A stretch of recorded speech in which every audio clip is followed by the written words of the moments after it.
If you have logged out of your Instagram account and you're trying to log back in, but you can't have the recovery code, here's some ways to help you. Let's say I want to log into my Instagram account, but I don't remember the password. What I can do is tap on Forgot Password.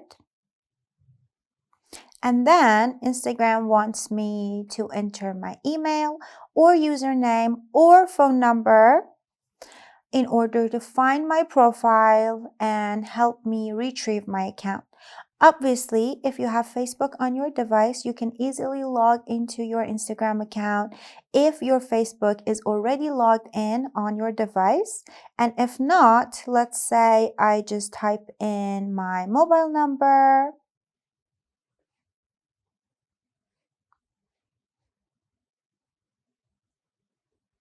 So I put in my mobile number and I tap continue. And then it says confirm your account. We want to make sure we have the right person on this account. We'll help you use a secure process to confirm your account if you tap continue. And yeah, okay.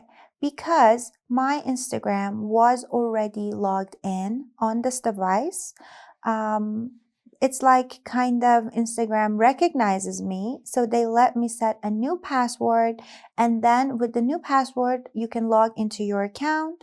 And that way you can set a new password for your account and you can easily log into your Instagram using your username and password. Hope this video helps and don't forget to subscribe.